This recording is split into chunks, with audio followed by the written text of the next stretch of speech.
Right, now we take you back to one of the stories we are tracking today. Eskom technicians are on site in Bedfordview following power outages there caused by attempted cable theft and vandalism of one of the very important cables that are feeding the area. Eskom previously estimated that power would be restored in 4 to 5 days. However, they've indicated earlier on that they are hoping to begin the process of restoring power at least by Friday morning. Our reporter Linda Mnisi joins us now live there from the affected area. Linda, the extent of the damage to the electricity infrastructure, of course, is something that is still being thoroughly investigated, but also there are some measures now that they are putting in place as far as ensuring that there are early detection mechanisms that are there.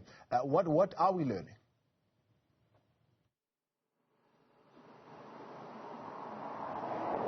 Yeah, indeed. We've learned, Thabo, that Eskom will be using technology to identify or help alert security as soon as any of the cables here in this site are tampered with. So essentially, going forward, safeguarding the infrastructure will be dependent on that particular technology. But what they're also saying is that there is really no use in digging here because at times the people that are digging don't really know what they will find. Let's bring in Linda Mnisi, Eskom spokesperson, who'll give us a sense of perhaps even the investigations and what they've been able to pick up from whatever that has been happening here. Amanda, thank you so much for your time. I want us to talk about these cables that make people want to come and dig and disrupt electricity.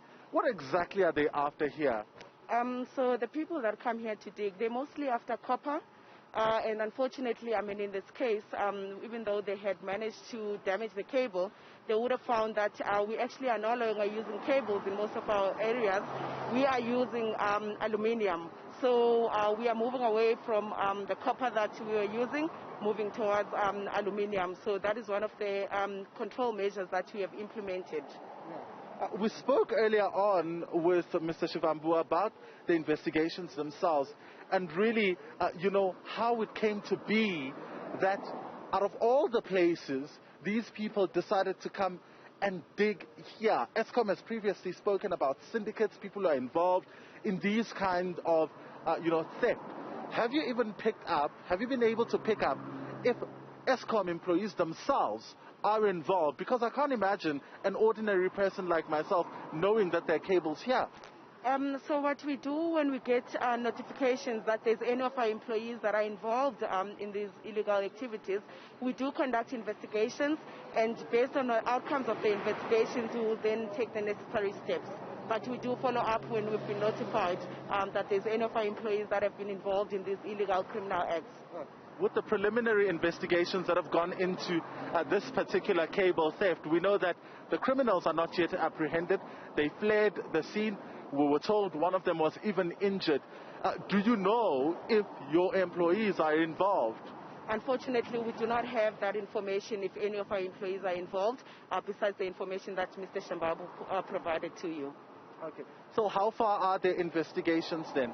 I think it's still in the preliminary phases. Our biggest focus is to just make sure that we repair this cable and then restore supply to Bedfordview. All right, that's Amanda Mnisi, who is the Gauteng spokesperson, giving us, Thabo, a sense of how far those investigations are going. Just to give you a bit of an indication of what it's looking like. As you can see, they've had to close a portion of the road here to make sure that the barricades are put in place to ensure safety.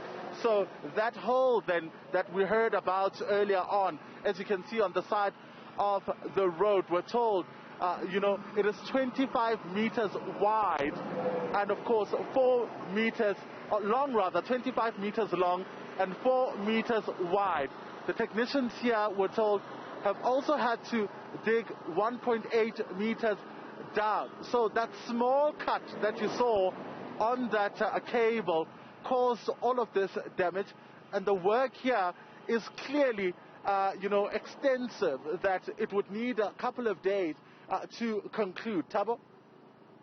Linda, clearly lots of damage there being done, not only to the infrastructure, but also to businesses there who sometimes cannot afford to even operate with a generator at this particular point. Any sense from the engineers there as to what they are thinking would have been probably the damage to other parts of the infrastructure, except for just that cable?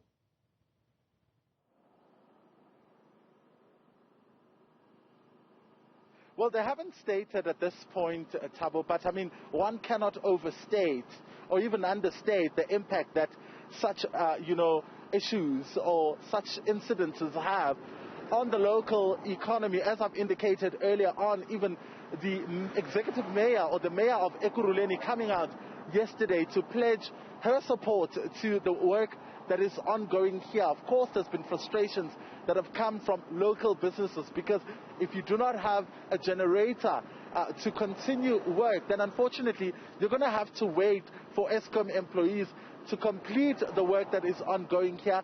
I cannot even begin to describe the inconvenience that is faced by the people who live in Bedfordview, having to wake up this entire week with no electricity.